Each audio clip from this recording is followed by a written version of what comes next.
This is Right On Radio, the voice of the men against time.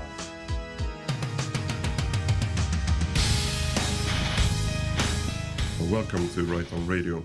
My name is Daniel Friberg, editor of righton.net, and I will be your host tonight, together with my co-host John Morgan. Hello, John. Hello. It's great to be here, as always.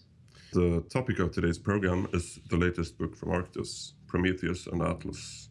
And to discuss this topic, joining us today, we have Jason Reza Jorjani. Jason holds a PhD and is a native New Yorker and Iranian-American of Persian and Northern European descent. After receiving his BA and MA at New York University, he completed his doctorate in philosophy at the State University of New York at Stony Brook. Jorjani currently teaches science, technology, and society at the New Jersey Institute of Technology. Welcome, Jason. It's a pleasure to be with you, Daniel. Thank you for inviting me.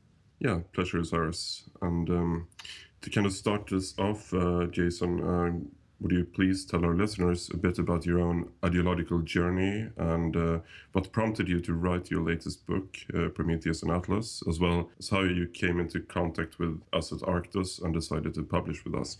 Well, I had been reading Nietzsche and Heidegger since my undergraduate years at New York University.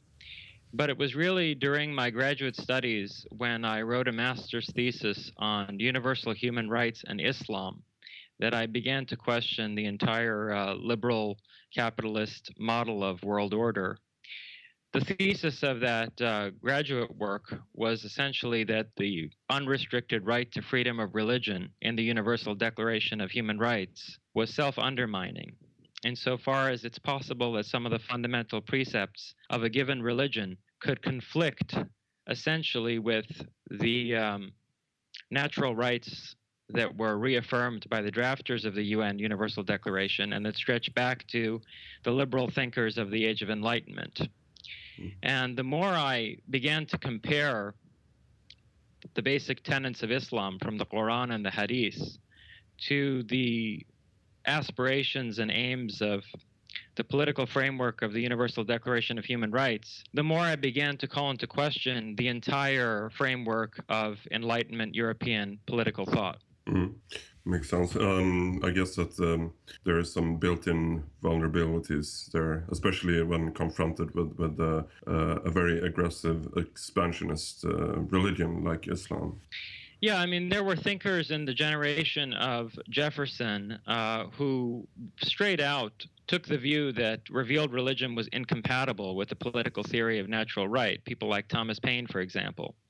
But that wasn't the general tendency. And an attempt to, on the one hand, be committed to an unqualified freedom of religion, and on the other hand, advance certain liberal political freedoms winds up leading to this impasse where democratic governments, democratic elections can be used to empower theocratic governments that then strip people of their universal human rights. So this was the focus of that work. But of course, had I not had a background in Nietzsche and Heidegger and even classical thought like Plato and Aristotle, I wouldn't have been able to deconstruct the Enlightenment political framework in the way that I ultimately wound up doing. Let me just ask you, Jason, I mean, as someone who's of Persian descent, I can't imagine that there's not some relationship between that and your appraisal of Islam, given what Islam has wrought in the Persian world over the last millennia or so. Well, it had everything to do with it. My master's work was in about 2006. And so we had already seen the uprising in the summer of 1999, a full decade before the revolt against the Islamic Republic in the summer of 2009. And I had the whole while from 1999 to the writing of my master's thesis been deeply involved in the Iranian political scene. And eventually I wound up becoming a solidarity organizer during the uprising of 2009. But already as I was writing the master's thesis, in the background was the political situation on the ground in Iran. And really the social situation, of course, it's more a question of what you could call metapolitics than of petty politics. We're witnessing a cultural revolution in Iran right now amongst the generation that have grown up after the Islamic Republic, a cultural revolution that eventually will lead to real political change. and a reaffirmation of the ancient Persian identity that connects the European and Indo-European peoples. Yes. So you actually believe there is a possibility for a renaissance for Zoroastrianism in Persia? Without a doubt. Of course, it won't be Zoroastrianism in any orthodox form, in the same sense that you're not going to see some kind of orthodox Odinism reborn in Europe. I mean, the thought is absurd. But there definitely is a cultural and spiritual renaissance of pre-Islamic values and pre-Islamic vision of human life, whether it's Zoroastrian, Mithraic, or Manichaean. This is definitely taking place in the youth in Iran, whereas the Pahlavi regime that was toppled in 1979 took a top-down approach toward effecting that kind of a Persian renaissance. Right now it's coming up from the grassroots level. Sounds very encouraging, and I certainly hope that will be possible, and I believe you're probably right in your assumptions. Jason, can I just ask you, because I've never even asked you in our correspondence, have you been to Iran? I assume you must have at some point. Yeah, I took a very meaningful trip there one summer. What was your impression? I have incredible anecdotes I could tell you. It's a country on the verge of a socio-political catastrophe, the like of which we haven't seen since the French Revolution. There's so much pent-up energy there. And I think even what we saw during the revolt of 2009 is only a glimpse into what could happen, because after all, that situation spun out of an electoral fraud.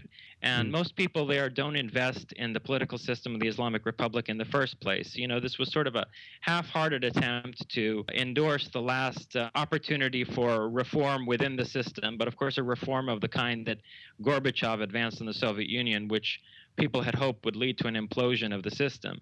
So they weren't really ready to die by the tens of thousands to support Mir Hossein Mousavi, who was from within the fold of the Islamic Republic establishment himself. The next time this happens, I think we're going to see a tremendous amount of energy unleashed. I had a meeting with these two girls. In Iran, you can't speak to someone of the opposite sex who's not related to you or that you're not married to. And so I had this gardener of the most famous historical site in Shiraz, the most famous garden in Shiraz, come over and sort of broker a meeting between me and these two girls. And one was 14 and one was 15. The two of them said to me with a fierceness in their eyes that you wouldn't believe, "You can't expect us to go into the street and fight these people empty-handed. If you bring arms into Iran, you'll see, what we're going to do with these mullahs." And their appreciation of their culture, their awareness of the poetic tradition, even of some of the philosophical outlooks of Persian intellectual history, puts to shame the level of awareness that you see across the West in the same age group. It's just incredible. Yeah, I mean, I have high hopes for them. I've corresponded with a few Iranians online, and also, met a few in person abroad. And yeah, my impression is the same. I haven't met anybody who said, oh, how great, how great the Islamic Republic is. They all talk about the problems there, and how they're hoping for real reform soon, and also dissatisfaction with Islam, which I gather most Persians feel is kind of Arab origin, and therefore kind of alien to the Persian mentality. The Persians really humanized Islam in the same way that the Europeans Europeanized Christianity. The Persians humanized Islam. The entire scientific and poetic tradition within the Islamic Sufism. world. Yes, Sufism. I mean, what's referred to here as Sufism is an extension of pre-Islamic Persian mysticism, which was already a hybrid of sort of Zoroastrian and Mithraic ideals with Platonic philosophical mysticism. I've read that there was probably some influence from Hinduism in India as well. Yes, and then ultimately in the Mughal period, of course, you saw this very Persianate culture arise in northern India, where Akbar tried to synthesize pre-Islamic Persian spirituality with Hinduism, but through Islam and under the guise of, a nominally Muslim political regime. Yes. So basically, I mean, my take on Sufism is that it's some sort of Indo-European adaptation of Islam to like fit better with Indo-European values, and it was kind of created to preserve some of the Indo-European traditions and values in Persia after the Arab invasion. Yes, there are two really important points about that. One is that, first of all, when Iran was conquered by the Arabs, there were people who resisted the occupation for even up to 2 centuries. When these people, who were kind of like mystical groups that were also partisan fighters, when they eventually surrendered, when they were forced into surrender, they had donned the cloak of Islam in order to carry forward their spiritual vision. So that's true about the genesis of Sufism. But the other important point is that what the Islamic Republic did, more than anything else, was remind the Iranian people that Islam is not what they made out of Islam. By forcing an Islamic fundamentalist regime on the country, which really doesn't have any authentic roots there, they made it clear to people that Sufism and the whole Persian scientific and poetic tradition really is a heretical adaptation and appropriation of Islam to make it more tolerable to the Persian cast of mind. So what you've seen in the last 30 years is that the Iranian people have begun to ferret out what Islam is on the one hand from what Iran has made of Islam on the other hand. And they've begun to embrace the latter in a more authentic form. Mm-hmm. And I guess that's a very logical strategy for cultural and traditional preservation when you're under occupation by a foreign religion like Persia was. But when we're on the topic of Iran, actually, I mean, Iran is a huge country. And it consists of many minorities and so forth. Some of which are not really originally, well, all of them are basically not originally Islamic, of course. But what is your take on the Kassites, for example? On the who? Kassites. It's one of the minorities in Iran.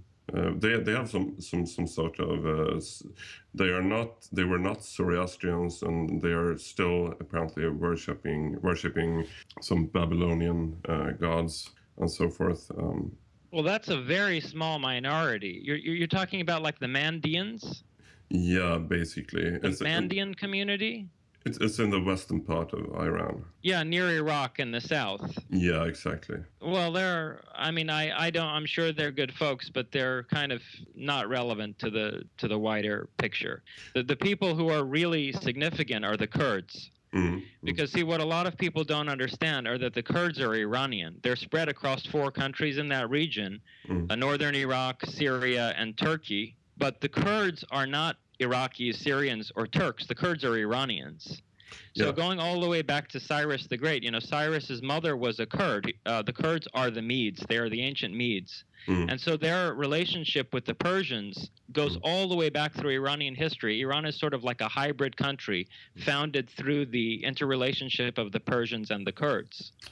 Yeah, which are both Indo-European peoples, of course. Yeah, and also they are people who've retained the strongest connection to the pre-Islamic spirituality of Iran. Yeah, it's very nice to see that, at least to hear about your vision for the future, that it will be possible to kind of reconnect with pre-Islamic roots and maybe have some sort of anti-Islamic Indo-European renaissance in Persia again.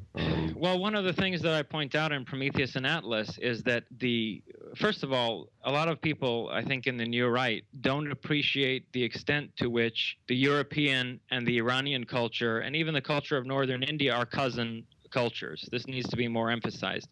But also, the European culture itself emerged from out of a profound interaction with the Persian Empire, not just on a military level, but on an intellectual and spiritual level. So that what I argue is the cult of Prometheus that epitomizes the scientific spirit in Greece at the moment it's born could not have emerged but from out of the situation of the Persian colonization of Greece. Yeah, that's very, very interesting and kind of sensible theory, I think. And of course, I mean, I think most people on the new right agree with me on this, that all the major Indo-European peoples, I mean, the Europeans, the Persians, and the Indian people, we originate from the same source, from some sort of Indo-European primordial basis. Civilization, and because of the similarities between our various different pre-Christian and pre-Islamic traditions, and linguistically, of course. Yeah, sure, and ethnically as well. It's very visible if you look at the high caste Indians, and if you look at many Persians of today, even after the Arab invasion, you see a lot of similarities that you simply do not see when it comes to like Gulf Arab states or Northern Africa, or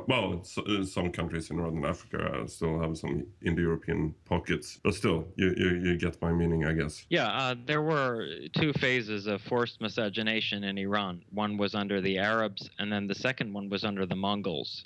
And these were really catastrophic in terms of demographic shift inside the country. The deeper point that you brought up in terms of a common Indo-European heritage, this is one of the dimensions of the archetype of Atlas, as I explored in my book. Atlas is the king of Atlantis, which emerges in Plato's Timaeus and Critias dialogues. Yeah, that's, well, if we start moving into the book now. Yeah, just before we do that, I just want to really quickly re-emphasize my first question, which you only answered half of, actually, because I'm very curious how you, first of all, how you kind of got into the new right way of thinking and got interested in the new right, and secondly, how you found Arktos and what prompted you to choose Arktos as the publisher of your book, before we move on. Right. So there were these theoretical developments, which I alluded to earlier in terms of my analysis of Islam in the context of universal human rights, which initially was intended to bolster the framework of universal human rights by identifying Islam as a religion that wouldn't be compatible with it, but wound up actually, for me, deconstructing the whole ideology of natural right that goes back to the Enlightenment. So that happened for me on a theoretical level. But then, of course, there were concrete geopolitical events that also brought me to call into question this whole liberal world order and the politics of liberal capitalism. One was Barack Obama's horrific betrayal of the Iranian people during the uprising in 2009. At the same time as he backed the so-called Arab Spring. In fact, he catalyzed the Arab Spring with his speech to the Muslim world from Cairo, which incidentally is unconstitutional for an American president to, address an entire religious population in his capacity as the commander-in-chief. But be that as it may, I noticed how essentially the United States was supporting the toppling of perhaps authoritarian, autocratic, secular leaders and replacing them with Islamic theocracies, democratically elected Islamic theocracies across the Arab world. Whereas at the same time, when the Iranian people, at one point over 1 million people, rose up against the theocracy in Iran, the president of the United States essentially left them out in the cold. And this is even though, shockingly, you had chants in the streets of Tehran, Obama, either you're with us or you're with them. Well, so that's hardly the first time the U.S., even in Iran, has done that. So it's hardly surprising. It's just a continuation of our usual foreign policy. Well, yes, but, the rhetoric is that, I suppose so. But you could clearly see how the coup to reaffirm the Shah's power in the early 50s was in the interests of the United States. One really has to wonder why propping up a regime that was on its last legs in 2009 would be in the interest of the United States when that's an Islamic theocracy. But of course, I do understand what they're trying to do, and it shows the moral bankruptcy of the liberal capitalist world order. What they're doing is establishing a Shia superpower to check the Sunni theocratic democracy that they're building in the Arab world. and to have these balance each other's power in order to open up that area as a stable economic market. And they don't care that in the meanwhile they are sacrificing the Iranian people and their aspirations for a Persian Renaissance. So it's basically about geopolitics and maybe also to I mean, because in many regards, or most regards, I think something that is obvious for everyone who's a bit initiated in American foreign policy, it very often coincides with foreign policy of Israel, for example, and their plans for the region. Well, Israel has a tremendous amount to lose by Iran becoming a stable, innovative, advanced member of the global community, because that Iran, especially an Iran that's reaffirmed its Persian heritage and that's connected with Europe through their common Indo-European civilization, that Iran would become the fortress and bastion of Western interests, not only in the Middle East, but in Central Asia as well, which would essentially relegate Israel to a position of irrelevance. And so Israel has everything to lose by allowing Iran to go through that cultural revolution. And it has everything to gain, actually, by maintaining the Islamic Republic as a kind of Schmittian enemy that reinforces its own constitutional identity. And also destabilizing the region and actually creating chaos, which makes it possible to expand. Because if you kind of destroy the Syrian state, for example, which is what Daesh is doing right now, I don't think they will succeed, but there's still a good attempt, and it's supported by the US indirectly, at least.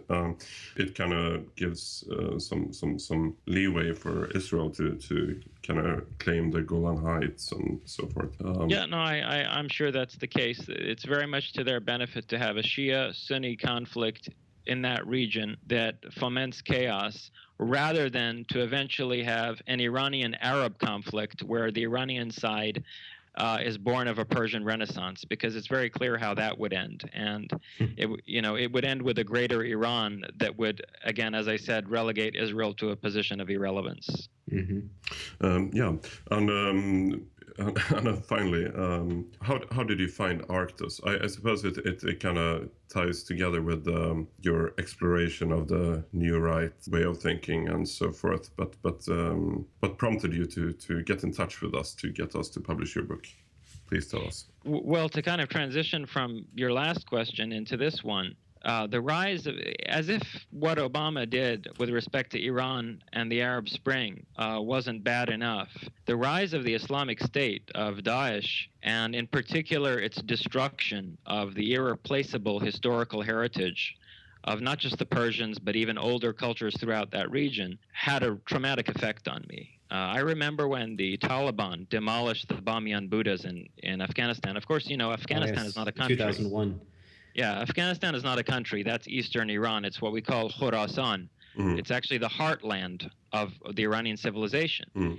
So these Buddhas were the epitome of Eastern Iranian Buddhist culture. And I remember very distinctly when those were demolished by the Taliban, saying to myself, never again will I watch something like this happen and sit back. And when I saw the artifacts destroyed in Nineveh and Mosul, and then ultimately the city of Palmyra demolished by the Islamic State, I completely turned against the liberal capitalist world order. And so I was ripe to find a venue like Arktos, as the medium through which to be able to communicate. I actually can't remember exactly how I found Arktos. It may have been through happening upon the work of Guillaume Fay, which in itself is an interesting anecdote. After I had written Prometheus and Atlas in 2012, 2013, I was trying to think of one concept, one term to encapsulate my way of thinking. And it occurred to me, with the appreciation I have for the Italian futurists, that archaeofuturist would be the right term for that. And I wanted to see whether anyone had come up with this. So I Googled archaeofuturist, and I found Guillaume Fay, who I had never heard of. And I think I may have clicked on, his books on Amazon and so forth, and seen Arktos as a publisher and been curious, well, who are these people that they're publishing this? That may have been how I came to you. And what was your impression? What was my impression of Arktos or of Guillaume Pye? No, of Arktos, obviously, since we want to hear some positive things about us.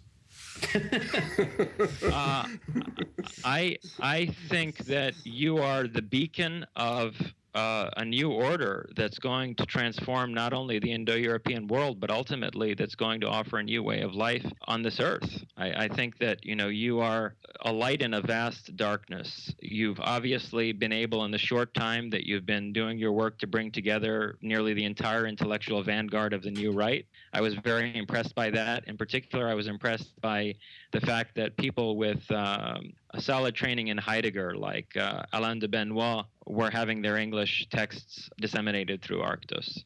And those are people that obviously I would like to connect with and become more involved with as we move forward. Well, thanks, the Jason. circle around Grèce. Yeah. I was going to say, I really appreciate that, and I hope we can live up to your praise. That's quite the beacon of the future of the Indo-European world. We have a lot to live up to. Well, I think a collapse is coming, and yeah. You are standing on ground that's not going to be taken out from under you, unlike a lot of other people. There's a potential for really catastrophic change very rapidly, and I think you're going to endure that and build new order from out of chaos. Absolutely, and that is my firm belief as well. I think we will finally, ultimately, come out on top of this chaos that we can expect in the near future, and which is something I kind of touched upon in my recent speech at our annual conference. A conference, by the way, which we would be happy to invite you to if you would be willing to speak, for example, this year. You're talking about the Identitarian Ideas Conference. Exactly. Absolutely. As a matter of fact, I was going to ask you off the air when that conference was, because I definitely would like to submit I don't know what the protocol is, but either submit a paper for consideration or however you do that. Actually, you're already invited, so you only have to say yes. And it's on October 1st. Yes. Yes. Okay. Excellent. So you'll be seeing me there. Excellent. That's so everyone who's listening can expect to be able to see and listen to Jason Reza Jorjani at the Identitarian Ideas Conference on October 1st, Saturday at 1 p.m. in Stockholm, Sweden. Anyways, we're halfway through our program now, so we're going to music break, and I selected a song that I think is very suitable for the topic. It's one of the best songs by the German neo-folk group von Tronstahl called Adoration to Europa. See you after the break.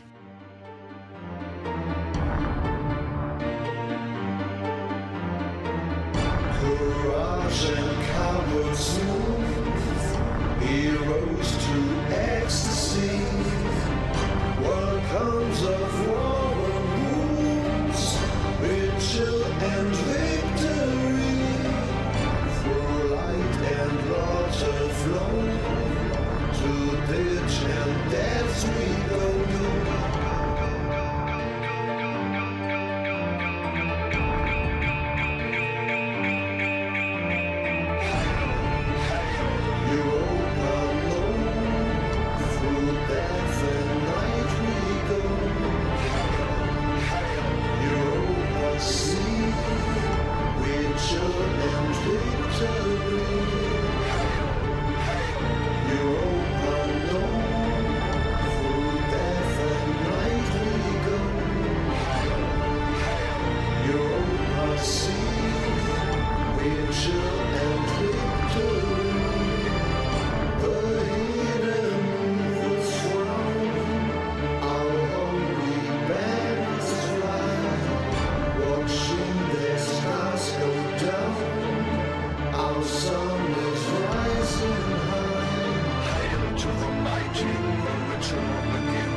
precious and atoms dance.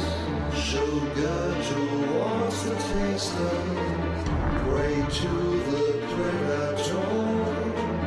Love as we're falling down, mindless possessions move, lanterns of burning towns, deserts of paradise, awake to genocides, rhythm and random smooth, and waves of revelation.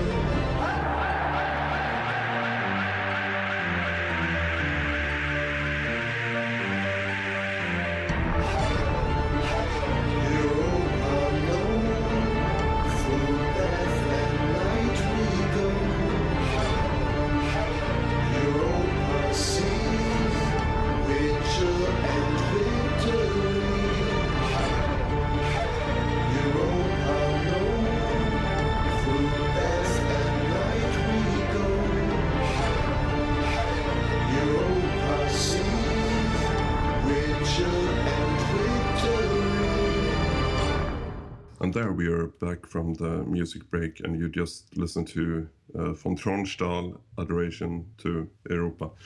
So let's kind of delve into the main topic of this program, which is your latest excellent book, Prometheus and Atlas. Jason, if you would describe it briefly to our listeners, that would be excellent as a starting point, and then we can take the discussion from there. Well, one way I could start to describe this book is that it identifies the basic concepts and methodologies of technological science as mythic in nature. On the one hand, I'm aiming to deconstruct the materialistic and mechanistic paradigm of modern science, which has a terribly nihilistic effect on not only our own civilization, but on all of the cultures that have been colonized by the West. But on the other hand, I'm also aiming to excavate the deeper ethos of technological science, which I argue is not value neutral, but expressive of a certain spiritual orientation, one epitomized by the archetypes of Prometheus and Atlas, and one that's uniquely connected to our Indo-European heritage. Mm-hmm. Well, when I read the book, as I was working on it, one thing that struck me about it was that, it was, I would say it's a profoundly religious book, but not in the conventional sense of religion. I guess maybe closer to what people call spirituality these days. And at the same time, it's very much about science, but the kind of science you're talking about is different from the Cartesian conception of it that we usually think of science as being these days. When Daniel asked me in the first half how I came to identify with the New Right or explore the New Right as an avenue of political change, I neglected to mention that besides having had the background of studies in Heidegger and Nietzsche when I approached this question of universal human rights, I also had a very long-standing early interest, on the one hand, in edge science, and on the other, in the various religious traditions of the world. From the age of even 14, 15 onward, I was trying to read David Bohm and, sort of the cutting edge of quantum physics and new theories in biology like Rupert Sheldrake on the one hand, and on the other hand, I was reading the Bhagavad Gita and the Tao Te Ching, the various great spiritual treasures of the world. So eventually I recognized that you can't have some kind of ad hoc amalgamation of edge science and traditional spirituality. The trajectory of technological scientific development, with the nihilistic force it has to level the spiritual values of various cultures, has to be followed through all the way to the end and has to be grasped in its essence before we can then try to see whether some kind of deeper spiritual orientation endures in the face of it, or whether even these apparently value-neutral, alienating, instrumentalizing forces actually are expressive of the sacred in a unique way. And that's something that Heidegger touches on, and also Ernst Junger in some of his works. Thought that man was, at one time he made totems and figurines of his gods, and today his gods are his machines and his the things that he creates. Yeah, Heidegger's vision of a return of the gods is really the point of departure for my work. He insisted that technological science, with its destructive effects on civilization, culture, could not be circumvented, could not be simply rejected in favor of a fiat traditionalism. That, in fact, the gods would return from out of the essence of technology. At some point, a reversal would take place in the essence of technology, what Hegel called a sublation, a transformation in the essence of something. And we would recognize that the way in which the world presents itself under the guise of technological science is itself an expression of the sacred, that it's a manifestation of being. So he never identifies what gods exactly are going to return on the other side of the modern world, which gods are going to reign in the postmodern epoch. But I've identified them as Prometheus and Atlas. Yes, and another aspect of the work that I really found fascinating was how you actually think that our religious myths, and also in contemporary culture, even our popular mythologies, like you draw some examples from anime and other sources, but you talk about how this is actually a prefiguring in our unconscious, as it were, of what you think we're becoming, almost, that we make these images of things that we're heading towards, that it's almost a kind of prophecy in a sense. Yeah, I analyzed Japanese anime insofar as I think it's an expression of a youth vanguard in Japan who have demonstrated that the archetypes definitive of our civilization are not culturally specific in the way that the gods of various other peoples are. Technological science obviously is widely recognized to demolish boundaries between cultures. It's the quintessentially globalizing force. Usually that's only understood in negative terms. But one of the things I'm arguing in this text is that there's a possibility for a positive unification of the world, albeit not one that's based on the dilution of all cultures and their homogenization, but one that's based on recognizing an ethos implicit in technological science itself, and one that that really has most to do with the attributes of these two titanic figures. And I've found that in Japanese anime. It's more Promethean even than anything you can find in Western science fiction, and the archetype of Atlas as the world sovereign of a techno-scientific civilization is very alive there as well. And you think that it's showing something that's going on in the Japanese unconscious that perhaps they're not all of them are even aware of, that they're sort of being integrated into this new paradigm that you see developing.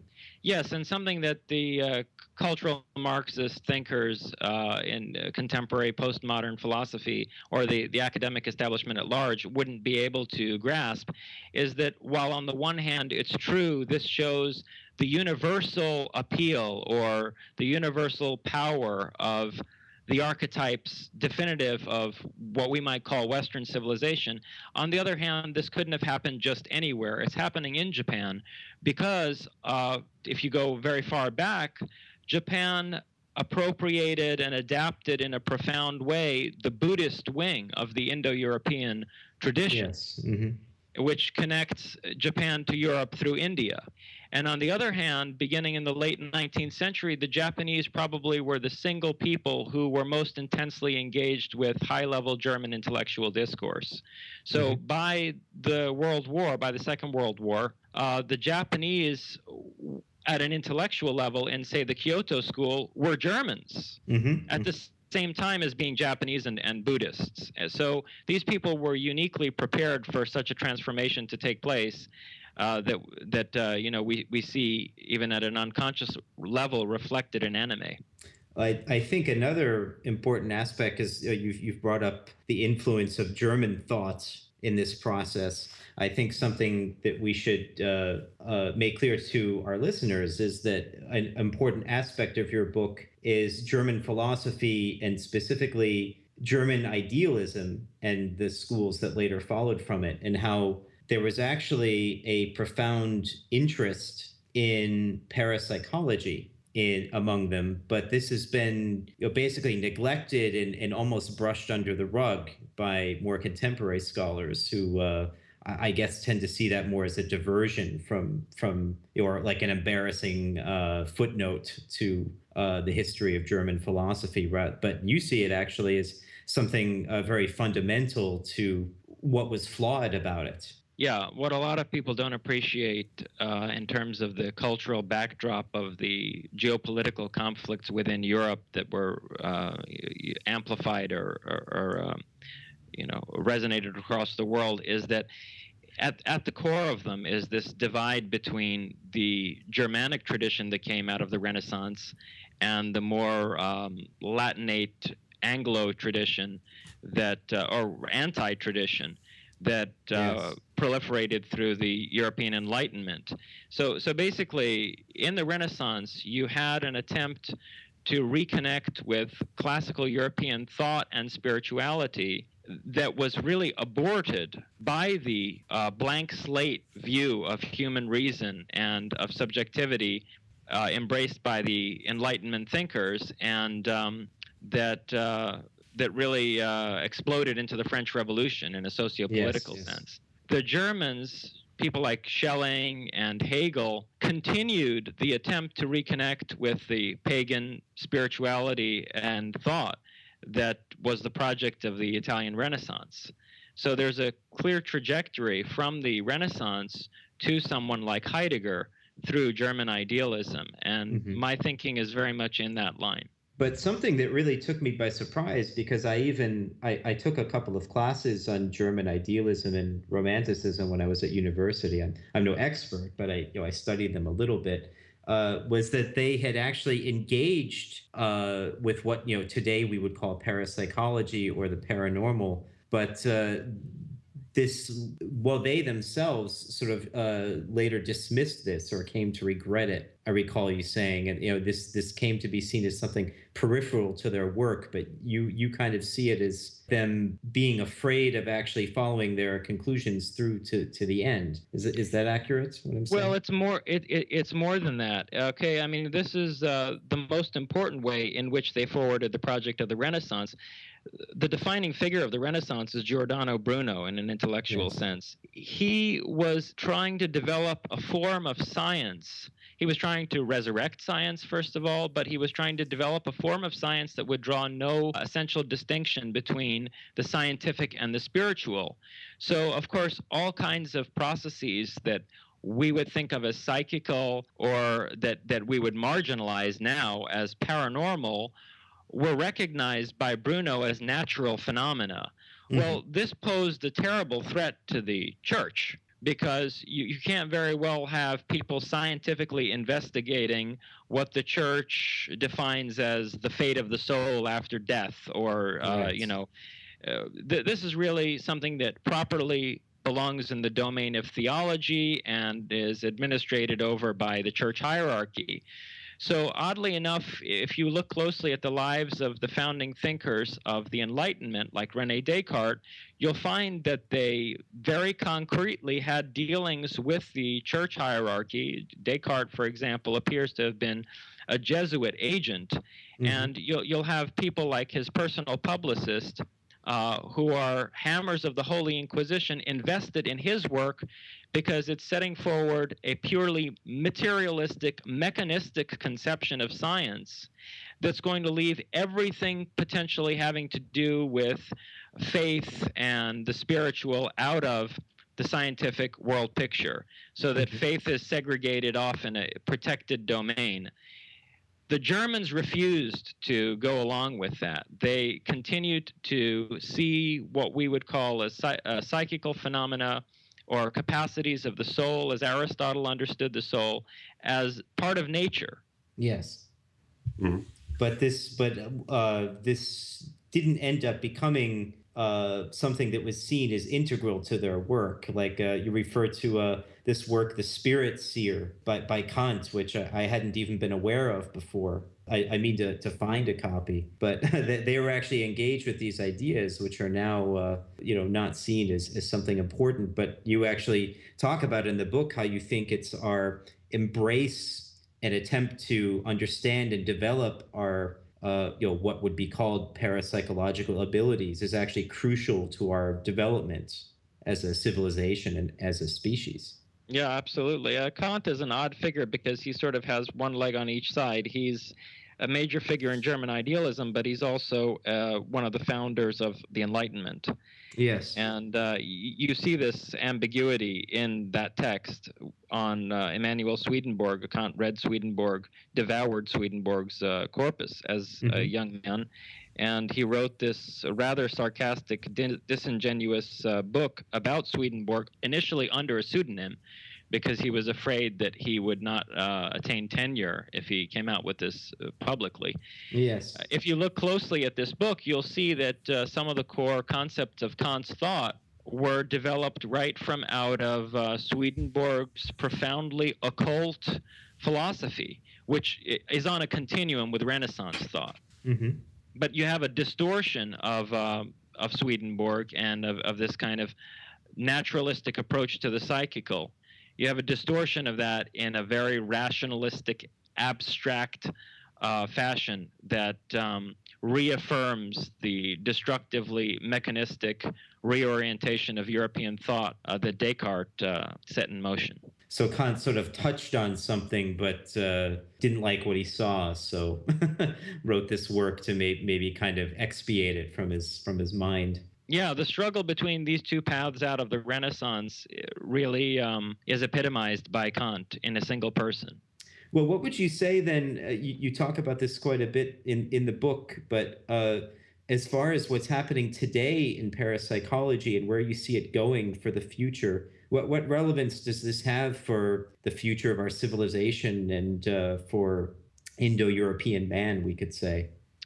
Well, the major problem with the parapsychological establishment, which I have tremendous respect for, because they are a group of scientists who have dared to continue to research these phenomena in very disciplined ways, despite the extreme marginalization of that kind of research and at a great cost to their career possibilities. I do have great respect for them, but the reason that parapsychological research hasn't been able to affect the kind of scientific revolution that it has hoped to for the past 120 years is that they're looking for some post-Cartesian paradigm, some new framework after the Cartesian scientific framework. Whereas what I argue in Prometheus and Atlas is that the most profound implications of psi phenomena or parapsychological phenomena or the paranormal, the most profound implications of things like ESP or mind over matter, psychokinesis, is that they show all scientific theories are models, that science is a model building enterprise, that the kind of anticipatory projection involved in mathematically formulating natural phenomena is something that we do as a matter of practice. So that technology in its essence, technology as technique, techne, as the Greeks understood the root and essence of technology, is more fundamental than science. Technology is not applied theoretical science. Science is already technological. It's a mode of human behavior. And our scientific theories don't provide us with representations of some objective reality. They're models of nature that have a practical purpose. So parapsychology ought to lead us to a place where we can work with many different paradigms. The Cartesian paradigm is not going to be replaced with some single new objectively valid framework.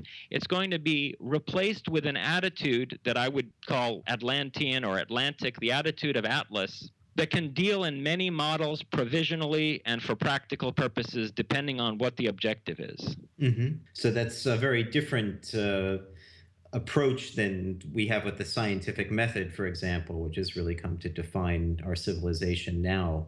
That only that which can be understood with the five senses and that is can be determined through experiments actually has any validity. But what you're suggesting is that it's a very limited approach and incomplete.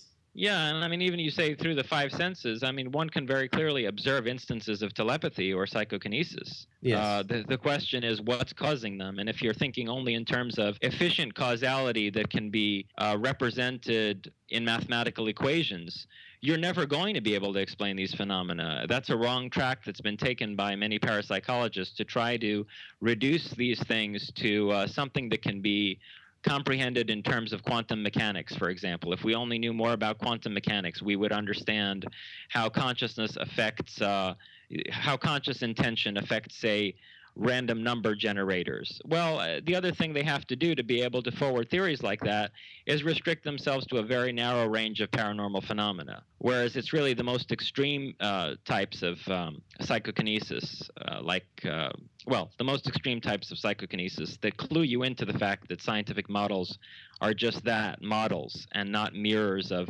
objective structures in nature.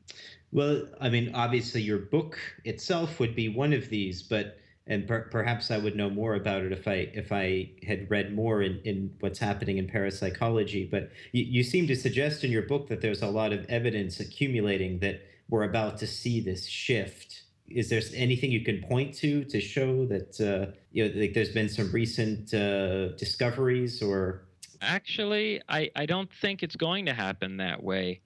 The parapsychological community has been waiting for some accumulation of evidence to reach a critical mass and change the paradigm, as it were. That's not how it's going to happen. And the reason is because these phenomena have been marginalized, albeit largely on an unconscious level, on account of their socio-political implications, including their implications for religion, for example. If we were to acknowledge ESP and psychokinesis, and you were to be able to teach people techniques to hone these abilities that we have naturally, that, as I lay out at length, we even share with animals. In fact, we have these abilities in a more atrophied form than a lot of non-human animals. So if we were to understand these things to the point where, if they were recognized in the mainstream scientific community, to the point where we could offer techniques for honing these abilities, you would have people inside of your mind. You would have people inside of your private spaces, clairvoyantly viewing what you do anywhere at any time. It'd be the worst corporate espionage scenario, for example, that anyone can imagine. Corporations wouldn't be able to protect patents. People would be able to see the rise and fall of companies in the stock market. And so fundamental structures of our society, like the nature of the economic system, would have to change dramatically. Our notions of privacy and personal identity would be deeply affected. These are the reasons why you haven't had this shift take place yet. So actually, I think that the catalyst is not going to be some gradual accumulation of scientific evidence or even one or another startling discovery. It's going to be a socio-political opportunity. Yes. Which then allows this evidence to be reevaluated. And you think that that's imminent? Yeah, I do. And I think it has everything to do with the rise of the new right in Europe. Yeah, sounds very encouraging. Speaking of new right, I know you already mentioned Guillaume Fay as an inspiration. Are there any other new right authors that played a major role in influencing your thought and inspired you during writing this excellent book? Well, it's interesting. I mean, just to clarify, Guillaume Fay, I'm sure when I do read him, I will find him quite inspiring. But I happened upon Guillaume Fay as I was trying to formulate my own thoughts into this concept of archaeofuturism, which it turns out that he had already coined. But I'm actually not familiar with Guillaume Fay's thought. Interestingly enough, we're about to publish a new book of his that he originally published in 2000 called The Colonization of Europe. and I've been in the process of editing it, and it's interesting because towards the end of the book, he starts talking about Prometheus very much in the same way that you do, when he starts talking about how Prometheus is the image of the future of European man. And well, I would certainly agree with that, and I expect that I probably have the deepest convergence of thought with Guillaume Fay than of any figure in the New Right, is my guess. But to answer your question, Daniel, it's not so much that various thinkers in the New Right have inspired me as that we have a common background. My thinking proceeds from out of some of the same canonical figures as theirs. In particular, these are people who clearly are deeply influenced by Heidegger.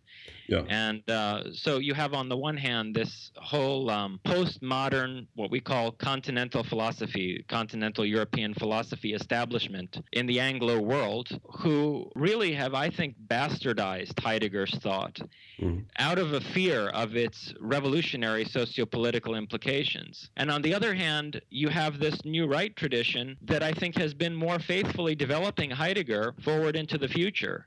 And I had been largely unaware of them until very recently, but I suppose, unbeknownst to myself, I am one of these people. Yeah, I can testify to the fact that you are, by what I've read from you so far, and I'm sure you would especially appreciate Guillaume Fay. Anyways, this program is kind of drawing to a close. And, can I bring up one last thing before we yeah, sure. do that? I mean, there's a million things that we could talk about from your book, Jason. I mean, I love it because it's one of those books that's about everything, all aspects of human endeavor. But one thing that really interested me was, towards the end, you get into Abrahamic religion, not just Islam, but you also include Christianity and Judaism in this. But you actually see that as being a regressive force that's actually holding back the evolution of Indo-European civilization. Could you say something about that? Yes, I do. But I don't think it's a regressive force that can be cut out like a cancerous tumor. I agree very much with Nietzsche that it's a catalytic force. I wind up interpreting Gabriel, the messenger figure of the Abrahamic religions, as the trickster, Hermes. Yes.